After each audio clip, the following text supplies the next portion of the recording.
Bonsoir et bienvenue à cette nouvelle édition de Direct. Aujourd'hui, nous allons passer en revue plusieurs aspects touristiques, à commencer par le plan élaboré par le gouvernement pour assurer un revenu de 30 milliards de dollars au gouvernement égyptien ou à l'État égyptien tout au long de 3 années. Donc c'est un plan qui va durer 3 ans et aussi il faut dire que l'État a lancé une campagne de promotion pour faire la promotion du tourisme. Mais il y a aussi plusieurs autres facettes. Où en sommes-nous quant au groupe touristique, quant à la relance du tourisme, quant au mouvement touristique et quelles sont les nouvelles récentes. Et comme d'habitude, nous avons hâte d'écouter les belles histoires de notre ami et invité, Monsieur Hazem Badawi, guide touristique. Monsieur Hazem Badawi, bonsoir et bienvenue avec nous. Bonsoir Madame, merci beaucoup pour l'accueil si chaleureux. Alors, outre notre plan pour l'émission, on aime toujours en savoir plus sur les belles histoires et les belles découvertes. Vous avez toujours des secrets à nous révéler. Est-ce qu'il y a une chose récente avant de commencer notre émission? À vrai dire, il n'y a pas de secret, il n'y a rien qui est secret parce que bon, je suis juste un guide égyptologue, je ne suis pas délégué de parler au nom du ministère de l'Archéologie, mais ce que tout le monde l'a vu à la télévision récemment dans la région de Saqqara, surtout l'endroit qui s'appelle le Pau Bastéan. Ils ont trouvé, ça c'est pour la 5e saison, mission égyptien, pur égyptien, au-delà de 250 sarcophages, très intacts, colorés et peints. Et ça c'est juste à l'entrée du site du Saqqara, la pyramide à degrés, le célèbre, plutôt, puisque je suis spécialiste, la forme pyramidale de Saqqara, parce qu'à va dire, il est une couvercle de mastaba. Donc là-bas, comme je dis toujours, Saqqara est un livre ouvert. Ça, c'est à Saqqara. Ça, c'est, on parle du côté nord. Si on passe vers le sud, Luxor, il y a aussi plein de découvertes qui ont été déjà dévoilées. Une ville complète, pas loin du temple d'Amenophis III, ou comme on les appelle, les statues des Memnon. Une ville complète, et ça c'est entre le temple, ou les ruines du temple d'Amenophis III, et la vallée des Reines, un endroit si fréquenté. C'est-à-dire, la route asphaltée laquelle on passe dessus, il est encore enceinte de plein de secrets, plein, et à suivre. Et je répète toujours ce que je dis, que ce qui est découvert jusqu'à maintenant, ou qu'on a pu découvrir, il ne dépasse pas le 30% de ce qui est encore sous-sol. Ça, c'est pour les découvertes et bien sûr à suivre. Bien sûr, l'été, les fouilles ralentissent un peu à cause de la température, mais ça reprend de nouveau à partir de novembre et ça, c'est connu.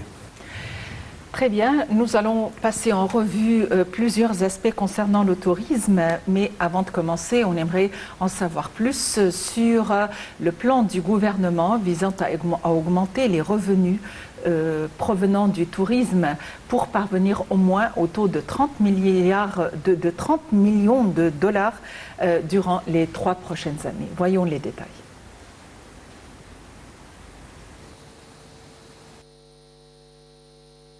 Le Premier ministre Moustapha Madbouli s'est rendu à Sharm el-Cheikh pendant 2 jours pour inspecter les projets de développement et accroître l'efficacité de la ville avant d'accueillir la conférence des États partis à la Convention des Nations Unies sur les changements climatiques COP27 en novembre prochain. Le Premier ministre a demandé aux investisseurs du secteur du tourisme de préparer une liste de toutes les demandes et propositions pour l'avancement du secteur. Selon les déclarations du Premier ministre, un développement global a été réalisé pour l'aéroport international de Sharm el-Cheikh, ce qui le qualifie pour recevoir plus de 10 millions de touristes tout au long de l'année. Tamer Mokram, responsable de l'association des investisseurs touristiques dans le sud du Sinaï, a déclaré que la position touristique de l'Égypte, avec ses diverses destinations et ses composantes climatiques uniques, permet aux revenus du tourisme d'atteindre 30 milliards de dollars en 3 ans et d'atteindre plus que cet objectif, ajoutant que l'association prépare un document avec ses propositions et recommandations les plus importantes afin d'atteindre cet objectif dans la période à venir.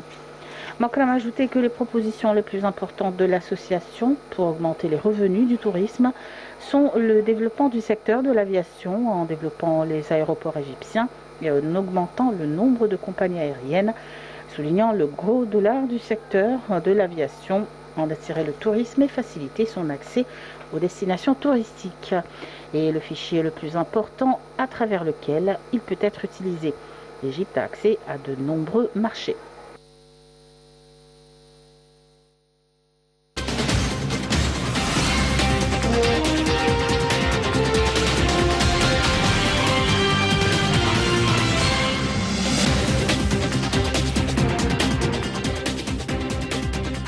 Monsieur Hazem Badawi, l'État aspire à augmenter ses revenus à partir du secteur du tourisme. Est-ce que ces temps-ci, le secteur du tourisme a commencé à s'activer par rapport à la période précédente? Bien sûr, et ça c'est pas moi qui dis ça, c'est pas un secret, c'est que on a remarqué que la saison dernière, qui a commencé en octobre, septembre 2021 jusqu'à mi-2022, le début de la saison, il était normal ou on peut dire faible, mais la deuxième partie, à partir de février, mars, avril, on a eu un très bon succès, on a eu, je ne veux pas dire une grande vague des différentes nationalités qui sont venues le long de toute la République, nord et sud, qui était à vrai dire inattendu, parce qu'on l'attendait selon les prévisions cette saison, qui a démarré maintenant, septembre jusqu'à mai 2023. Mais c'était un très bon signe depuis la saison dernière, et le potentiel aussi pour la saison prochaine, il n'est pas mal, mais tout le monde croise les doigts. On ne sait jamais qu'est-ce qui peut arriver, parce que d'après la pandémie de la Covid qui a tombé sur tout le monde et qu'on avait un potentiel extraordinaire, la saison 2021, et qui était complètement détruit, l'espoir est parti à cause de la pandémie qui a paralysé tout le monde. On a juste peur de ça, mais le potentiel, il n'est pas mal du tout. Ça, c'est au niveau du côté extérieur, les touristes qui vont venir. Mais qu'est-ce que l'État ici a fait? Non, elle a fait beaucoup. Les dernières 3 ans, malgré la pandémie, il faut avouer que le ministère de l'Archéologie et du Tourisme, ils ont fait un effort extraordinaire. Inauguration des musées, et parmi ça, le musée de la civilisation et le cortège emblématique des momies royales entre la place Tahrir, le musée de la place Tahrir et le musée de la civilisation. Deuxièmement, il y a, je ne suis pas sûr de ça parce que je ne suis pas délégué de parler au nom du ministère de l'Archéologie, mais peut-être cette saison, novembre-décembre, plus ou moins, peut-être ils vont inaugurer le grand musée égyptien qui est face aux pyramides à l'occasion de célébrer un siècle de la découverte de la tombe de Toutankhamon, parce qu'il était découvert le 4 novembre 1922, et on est 2022 maintenant, donc c'est un siècle, et aussi à l'occasion de fêter 2 siècles au déchiffrage de la pierre du Rosette, qui était déchiffrée 1822. Espérons que ça sera vrai, ça c'est pas une nouvelle que je le dis, mais à vrai dire, les travaux dans ce grand musée, il est maintenant très bien quand on passe devant la façade, le jardin, le tout.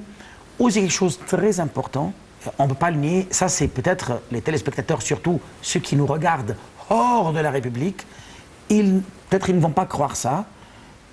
Depuis 4 ans, même plus, il y a une rebelle routière. Ça veut dire quoi? On a aujourd'hui des autoroutes, et moi je peux témoigner ça parce que j'ai voyagé en Europe, en différents pays, l'Italie, la France, tout. On a aujourd'hui des autoroutes et des périphériques dans chaque gouvernorat. Il est plus large et vaste que l'Europe, que certains pays en Europe, je ne dis pas le tout. Par exemple, on a la route du Caire à Alexandrie, on a par allée, il y a 9 voies, donc il y a 18. Quel rapport?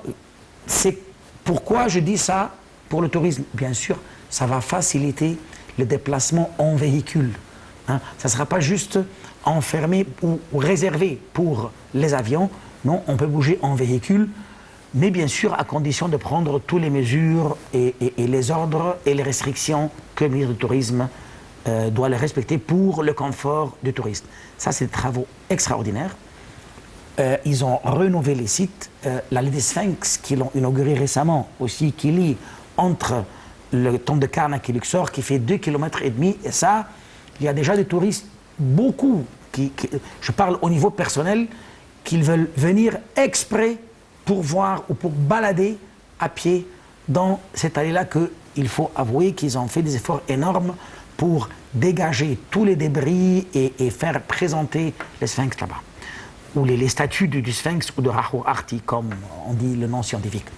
Donc, tout ça, ce sont des efforts énormes. L'État travaille dedans, et ça, c'est ce que je l'avais dit souvent dans votre programme ici, Madame, qu'on doit s'organiser, ou on peut dire on doit reconstruire ou rénover notre maison de l'intérieur, la maison, je veux dire l'État, bien sûr, de l'intérieur, et tous les facteurs qui touchent au tourisme, ce que les derniers 3 ans, malgré l'État paralysé du tourisme à cause de la pandémie, mais l'État ici a fait beaucoup d'efforts que je peux dire ouvertement pour notre cher téléspectateur qui nous écoute dans tout le monde, l'Égypte, cette année, à partir de cette année, elle est prête d'accueillir tout ce qui a envie vraiment de profiter le soleil et le bon temps en hiver.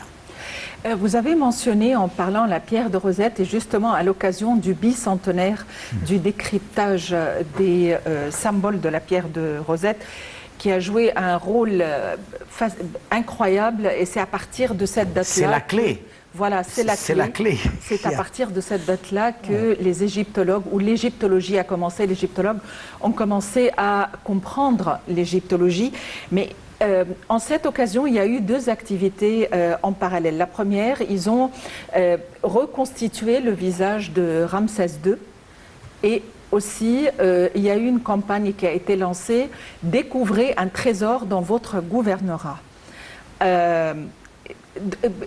Comment est-ce qu'ils ont réussi à reconstituer le visage de Ramsès II et dans quelle mesure, évidemment c'est grâce à l'intelligence artificielle, mais dans quelle mesure cette reconstruction est crédible? Aujourd'hui, avec, comme vous venez de dire, l'intelligence artificielle ou la technologie de l'informatique, bien sûr, il n'y a pas d'impossible. Surtout, ce n'est pas juste le visage de Ramsès II ou la suite de Ramsès II.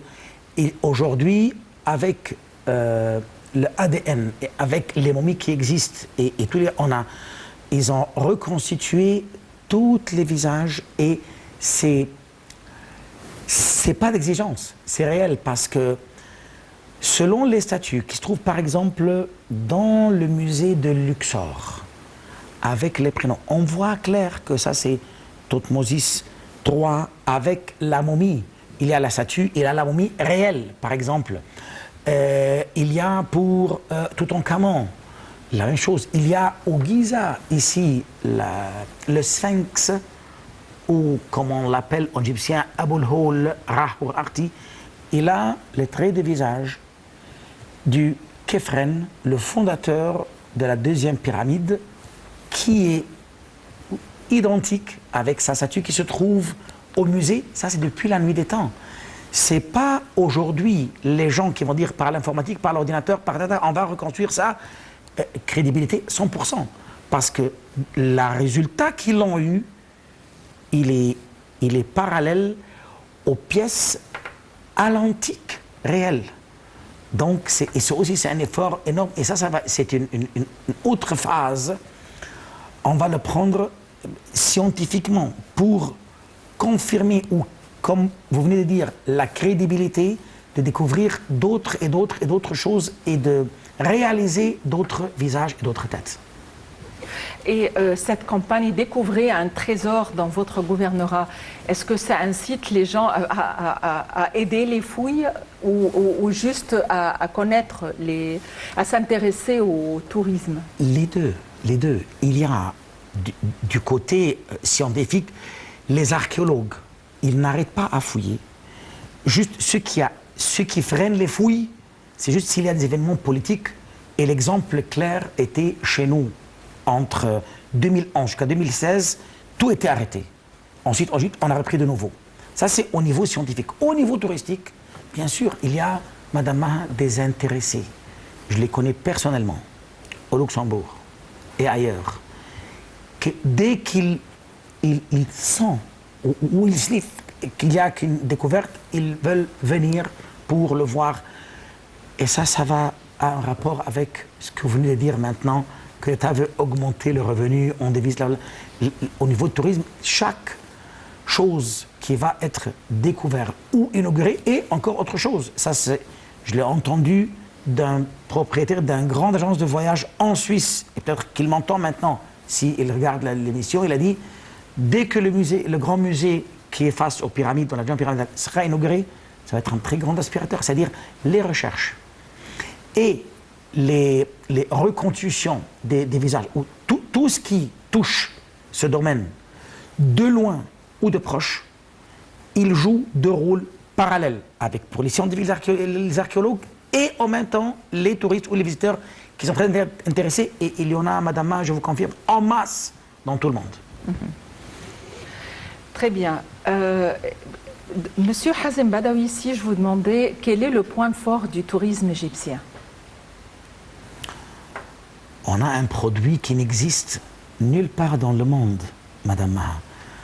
Il y a les sites, l'histoire, les balnéaires, et récemment, je ne peux pas dire récemment, les derniers 20 ans, si on considère ça une date récente, c'est le travail. Il y a beaucoup de ceux qui sont intéressés, les fournisseurs de tourisme en Égypte, ils travaillent où ils ont déjà construit des choses éco-biolo, qu'on l'appelle le vert.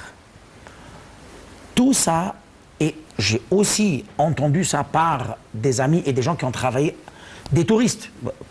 Tenons le mot touriste, quand je leur ai posé la question claire, comme vous venez de me poser maintenant, je dis, pourquoi vous n'allez pas au nord de l'Afrique, il y a différents pays touristiques aussi, et pourquoi vous choisissez l'Égypte? La réponse, sans réfléchir, était ici, on peut faire un programme garanti. On a soleil, on a beau temps, on a tout, 24 heures, il n'y a pas de risque de pluie, il y a du sable, il y a des roches, il y a pour les géologues, pour toutes sortes d'intéressés, il y a le tout, plus le beau temps, 365 jours. Oui, c'est vrai que chez nous, comme les locaux, on dit il fait froid en hiver et chaud en été, mais ça pour les touristes, ça c'est rien du tout. Ou pour ceux qui vivent dans une température qui est moins 20, moins 25 et toute l'année il pleut, ça c'est autre chose. Très bien. Il faut dire que le ministère du Tourisme a signé un contrat avec une agence de publicité internationale pour lancer une nouvelle campagne de promotion du tourisme égyptien. Est-ce que le tourisme égyptien a besoin de promotion? C'est ce qu'on va savoir tout de suite après notre compte rendu. Aya Chel et Rim Samir. Le ministère du Tourisme et des Antiquités, représenté par l'organisme de la promotion du tourisme, a signé un accord avec l'agence américaine McCann Company, l'une des grandes agences de publicité internationale, pour mettre en œuvre la campagne promotionnelle du tourisme égyptien. Cette nouvelle campagne est fondée principalement sur une stratégie médiatique qui a été conçue en 2021 par une alliance anglo-canadienne et a pris en considération les mutations politiques et sanitaires qui ont eu lieu ces dernières années sur le plan international et qui ont gravement affecté le secteur du tourisme et ont changé les tendances de voyage et les mécanismes de promotion. C'est la première fois que l'Égypte ait recours à une alliance internationale spécialisée dans les stratégies de communication pour élaborer une nouvelle stratégie de promotion du tourisme et à une autre société pour la mise en œuvre de cette stratégie. Selon Ahmad Youssef, conseiller du ministre du Tourisme pour la promotion, cette répartition des tâches a pour objectif d'assurer de meilleurs résultats. Ce système est appliqué dans différents pays du monde, notamment dans le secteur du tourisme, lorsqu'une seule entreprise est responsable d'élaborer la stratégie et en même temps de l'appliquer. Elle pourrait limiter les perspectives de la stratégie afin de pouvoir les réaliser avec les moindres capacités, explique Youssef. Amr El-Kodi, PDG de l'ETA, a expliqué que l'agence de publicité McCann a été sélectionnée pour réaliser la nouvelle campagne après un concours entre de nombreuses agences de publicité locales et internationales sur la base des propositions créatives présentées par les entreprises et qui traduisent la stratégie de promotion du tourisme en Égypte. En fait, pour élaborer cette stratégie, l'Alliance anglo-canadienne avait réalisé une étude approfondie du marché du tourisme égyptien et des principaux marchés exportateurs du tourisme vers l'Égypte, ainsi que des marchés concurrents. En outre, elle avait préparé des questionnaires qui ont été distribués à plus de 120 000 touristes qui ont visité l'Égypte de 12 pays différents. Ce formulaire comprenait des questions ayant pour but de mesurer le niveau de satisfaction des touristes, leurs recommandations et leurs suggestions pour le développement des destinations touristiques égyptiennes. La campagne de promotion internationale, lancée au cours du dernier trimestre de cette année, coïncide avec l'organisation d'un certain nombre d'événements et d'activités importants, notamment la célébration de la Journée mondiale du tourisme le 27 septembre, le bicentenaire du déchiffrement de l'écriture égyptienne ancienne et de l'émergence de l'égyptologie et la création du centenaire de la découverte de la tombe de Toutankhamon.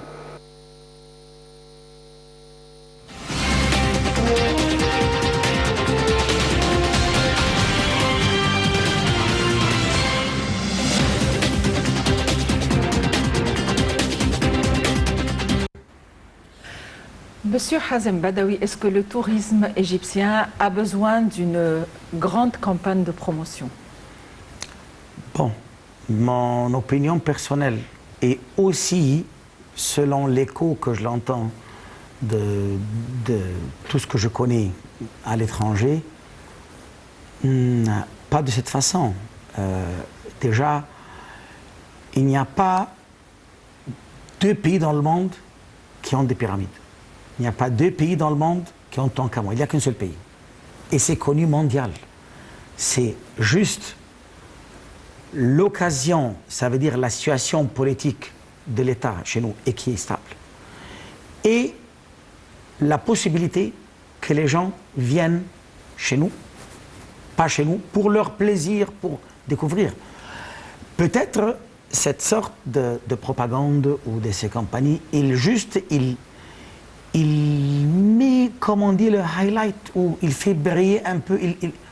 Rappelez-vous, mais même pas ça, je dis, l'Égypte est publiée par ces produits que je viens de vous le dire tantôt, là, avant de voir cette publicité, que lorsque vous voyez, par exemple, durant la crise entre 2011 jusqu'aux pandémies, il y a des endroits comme les balnéaires, Sharm el-Sheikh, Hurghada, Safaga, tout ça, malgré, je dis, le printemps arabe était fréquenté. Peu, bien sûr. Le chiffre a diminué, bien sûr. C'est pas comme maintenant, pas comme il y a 12 mois. Mais ça, c'était sans publicité. Par contre, l'État, la situation interne n'était pas bien stable. Mais parce que les visions, les perspectives de ces pays d'étrangers, ils voient le balnéaire en Égypte, il est quelque chose et l'Égypte autre chose. D'accord? Et ça montre ou ça confirme mon point de vue maintenant où que je dis l'Égypte n'a pas besoin d'une propagande ou bien sûr ça n'empêche pas, mais pas grand effort ou pas, comment dire, une explosion médiatique pour dire il y a, c'est déconnu. On peut faire juste des petits rappels, des petites... ça, c'est pas juste un avis personnel, comme je viens de vous dire, c'est l'écho que je l'ai eu dès le début de mon carrière dans ce domaine. Vous avez dit qu'il y a eu un boom au niveau du tourisme et la saison prochaine aussi est déjà réservée, c'est ça? Ça, c'est vrai. La saison dernière, encore, c'est-à-dire février, mars, avril dernier, ça, on a eu pas mal des visiteurs, ce qui était inattendu parce que même il y avait des réservations, comme on dit, dernière minute, au last minute, comme on le dit. Il y avait, on n'a pas attendu à ça. Soit qui passent des séjours au Caire, ou le long des croisières, ou qui combinent entre le culturel et le balnéaire. La saison prochaine, il y a des réservations, le potentiel, c'est potentiel, ce n'est pas des choses confirmées à 100%, mais on peut dire à 40% que les gens sont prêts et ils réservent provisoire, pas effectué encore, mais le potentiel n'est pas mal du tout, pas juste chez nous, dans tous les pays qui sont stables, surtout de l'Afrique du Nord. Donc, et nous sommes une partie, et l'Égypte déjà attire toutes sortes de catégories, comme je dis, seulement pas juste pour le culturel, ni pour le balnéaire, pour la médecine, pour toutes sortes de soins naturels dans le sable, partout, l'éco, bio, et il y a dans différents endroits, surtout dans les oasis, des endroits très éco, très éco. Justement, on réfléchit à partir d'une perspective verte. On ne pense qu'au vert, tout est vert. Et aussi, quand on parle du tourisme qui respecte l'écosystème et qui respecte le vert. Comment est-ce que le tourisme pourrait devenir vert? Chez nous, ou je parle en Égypte, hein, oui, bien sûr. Ça, il a déjà commencé dans les endroits qui permettent ça. Par exemple, dans le centre-ville ou dans les grandes villes, Caire, Luxor, Assouan, Alexandrie. Le fait de faire ça, c'est un peu, pas délicat, c'est pas facile. Mais si on peut un peu s'éloigner, aller dans les déserts, et les déserts, chez nous, quand vous avez l'Égypte, un pays désertique, les habitants habitent juste pas plus que 9% de surface qui fait 1 104 km². Donc on a les oasis maintenant qui sont ouverts. Il y a déjà à l'oasis de Siwa, qui est à la frontière de la Libye, il y a plusieurs hôtels éco et il n'y a pas d'électricité là-bas. Si vous irez là-bas avec votre GSM ou votre cellulaire, vous ne pourrez pas le charger parce qu'il n'y a pas d'électricité là-bas. Par exemple. Et les gens acceptent ceci, 100%, ils n'ont pas de problème. 100%. Ce sont des gens qui cherchent... C'est ce qu'ils recherchent. C'est ce qu'ils recherchent et ils sont d'accord. Et la vie est belle, donc quand le soleil se couche, la nuit s'estompe, ils vivent par les bougies, les choses, tout c'est naturel, tout c'est éco-bio. Mais ça demande une certaine catégorie qui cherche ça. Ce qui n'est pas aussi, pas très répandu dans le monde. Pas très répandu, voilà. Mais c'est demandé et je trouve que ça va être l'avenir si les gens savourent ce plaisir. Vous avez dit que le désert est à l'heure actuelle ouvert. C'est vrai qu'il y a eu une fermeture à un certain moment. Plus que 10 ans. Donc les activités ont repris. Une excellente nouvelle pour les amateurs du désert et du safari. Alors, quels sont les déserts qui ont repris, dont les activités ont repris et qu'est-ce qu'on pourrait faire à l'heure actuelle? Très bien. Je parle maintenant du désert de l'ouest. On ne parle pas de l'est. Ça veut dire pas le côté Sinaï. Je parle tourisme safari, 4x4, bivouac, etc.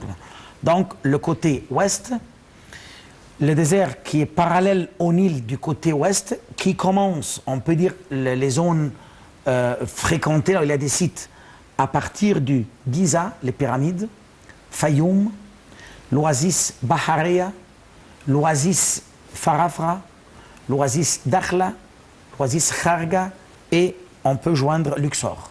Ça, c'est les oasis qui sont sur la même ligne, parallèle au Nil, on peut dire entre 400 à 500 km d'écart entre les deux. Sans oublier l'oasis de Siwa, qui est un peu plus loin, au côté nord-ouest, à la frontière de la Libye. Mais je parle maintenant de ces 5 oasis où ce trajet-là, entre le Giza jusqu'à Luxor, était fermé pendant 11 ans, depuis 2011 jusqu'à maintenant. finalement, l'autorité et l'armée a autorisé de reprendre les activités dans cet endroit-là sur les routes, avec les voitures ou les véhicules 4x4, avec des conditions et des règles très sévères, mais c'est dans l'intérêt du touriste numéro 1, pour le touriste numéro 1, pour les gens de voyage et aussi pour ceux qui travaillent dans le tourisme. On peut faire des bivouacs, ce qui était défendu, de faire des bivouacs en plein, soit fixe ou mobile. Et au propos du fixe, il y avait des camps fixes qui étaient avant 2011 et qui étaient bien sûr soulevés ou enlevés à cause des événements, et ils sont en construction maintenant. Très bonne, et ils sont éco, bio, même ils travaillent l'énergie dedans sont avec l'énergie solaire. Et il y a vraiment, moi je suis au courant même, on peut faire une émission pour ça si ça vous intéresse une fois. Et ça va être un très grand aspirateur parce que d'après l'écho que je l'ai eu aussi des touristes à l'étranger et des amis, ils avaient hâte de venir voir ça, mais était fermé complètement. L'État l'a ouvert en août dernier et il a dit aussi aux gens de voyage, ça c'est on va faire un test et voir ça va être comment, à condition de demander les permissions comme il faut et on peut faire tout ce qu'on veut selon ce qui est permis, et c'est permis le long, donc on peut faire toutes les oasis, visiter toutes les belles choses, le désert blanc, le désert cristal, le désert noir, les sources thermales. Dans les îles d'Akhla, nous on l'appelle Luxor des oasis. Là, on peut passer minimum 2 nuits, 3 jours, et on ne pourra pas encore voir le tout. Et il faut bien savoir, je répète, j'ai dit ça plusieurs fois, je répète chez vous, ici, pour notre cher téléspectateur, les oasis et les déserts, et je peux parler maintenant en plein bouche, elle a accueilli, ou plutôt la civilisation égyptienne était répandue des millénaires dans ces déserts-là, et le fait qu'on a, c'est pas la première fois que je dis, on a trouvé des embarcadères en plein milieu du sable dans l'oasis du Kharga, ça veut dire que le Nil, il passait par là. Donc, c'est pour ça qu'il y a des sources thermales, de l'eau ferrugineuse, sulfureuse, et tout ça pour le soin, avec le sable et tout ça. Non, c'est vraiment aussi un pas. Et ça, c'est parmi les facteurs aussi que l'État a fait pour augmenter le revenu et tout ça. Mais bien sûr, les ordres ou pour travailler, les facteurs sont très stricts et c'est normal. Qui vous aide quand on parle de campagne de promotion? C'est vrai que vous trouvez que l'Égypte n'a vraiment pas besoin de beaucoup de promotion parce que les gens ont hâte de venir, mais à l'étranger, est-ce que ce sont les foires internationales? Est-ce que ce sont nos ambassades à l'étranger? Des entreprises comme celle avec laquelle on a eu un contrat? Selon l'ordre que vous l'avez parlé comme ça, les derniers sont les moins forts. Numéro 1, les foires. Numéro 2, les opérateurs eux-mêmes. Parce que ça, ce n'est pas un secret. Les opérateurs qui vendent l'Égypte, eux-mêmes, ils gagnent de ça. Donc c'est dans leur intérêt de publier, bien sûr, pour les professionnels qui ont le savoir-faire de l'Égypte. Parce que ça, c'est aussi connu dans tout le monde que l'Égypte, ce n'est pas un pays facile à le faire. On vient toute seule et on le fait. Il faut passer par une agence et c'est plus facile ou quelqu'un qui a le savoir-faire. Donc, les opérateurs. Deuxièmement, les foires, comme le foire actuel qui est en France maintenant et d'autres, le ITB et le Futur en Espagne, et plein de foires mondiales. L'essentiel, que la situation soit stable chez nous, ce qu'il est actuel maintenant. La COP27, justement, en cette occasion, il y a eu des travaux énormes et colossaux à la ville de Sharm el-Cheikh pour la transformer en une ville verte, justement en guise de préparatif pour la COP27. Donc, il faut dire que le ministre des Affaires étrangères et président désigné de la COP27, Sameh Choukri, a affirmé que la COP27 adopterait une approche globale qui assure l'engagement effectif de toutes les parties concernées, y compris évidemment le secteur du tourisme, par l'action climatique, toutes les parties concernées par l'action climatique, y compris le secteur privé et la société civile. Voyons les détails dans ce compte rendu. Le ministre des Affaires étrangères et président désigné de la 27e conférence des parties à la Convention cadre des Nations Unies sur les changements climatiques, Sameh Shoukry, a affirmé que la COP27 adopterait une approche globale qui assure l'engagement effectif de toutes les parties concernées par l'action climatique internationale, y compris le secteur privé et la société civile. Shoukry a tenu ses propos lors de sa participation hier à la réunion du comité des chefs d'État et de gouvernement africains sur le changement climatique, présidé par le président du Kenya, William Ruto, et tenu en marge de la 70e session de l'Assemblée générale des Nations unies à New York. Shoukry a tenu à transmettre les félicitations du président Abdel Fattah el-Sisi au président kenyan pour avoir assumé les fonctions de coordinateur de ce comité sur lequel le continent s'appuie pour promouvoir l'action africaine envers le changement climatique, a déclaré le porte-parole du ministère des Affaires étrangères, Ahmed Saïd. Shoukry a également passé en revue les bases sur lesquelles repose la vision de la présidence égyptienne de la COP27, notant que la conférence se tiendrait en Afrique, ce qui exige qu'elle œuvre pour répondre aux préoccupations africaines dans le domaine du climat, y compris la mise en œuvre des engagements climatiques promis et une transition équitable vers une économie verte, ainsi que l'adaptation au changement climatique et la lutte contre les pertes et dommages qui en résultent, ainsi que la fourniture d'un financement climatique approprié aux pays en développement.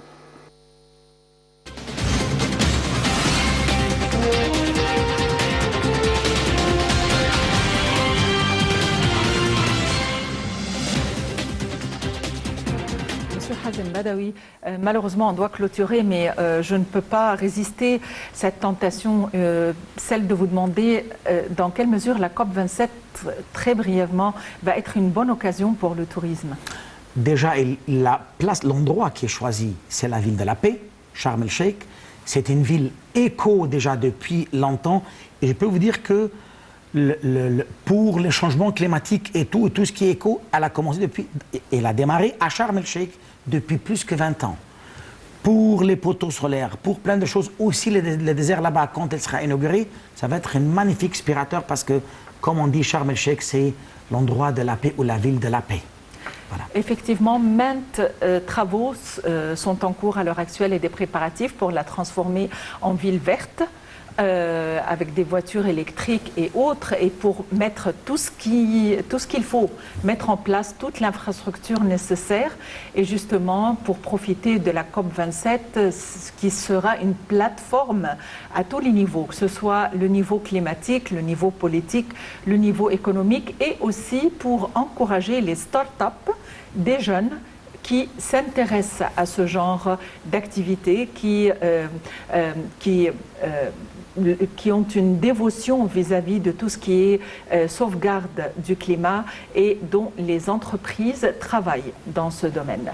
Donc ça sera un très grand rassemblement, ça y est, c'est le countdown comme on dit en anglais, ça fait presque un an qu'on évoque la COP27 et là c'est une affaire de quelques jours justement pour cet événement grandiose. Reste à vous remercier Monsieur Hazem Badaoui pour votre présence avec nous. Merci à vous Madame Ma, c'est un honneur pour moi. Merci beaucoup. Vous êtes un passionné du tourisme, vous êtes un guide touristique très expérimenté. Merci d'avoir été avec nous aujourd'hui. Merci à vous Madame Ma, mille merci. À la prochaine. Et reste à vous remercier pour votre attention, à vous souhaiter une excellente fin de soirée, un bon week-end et à la prochaine.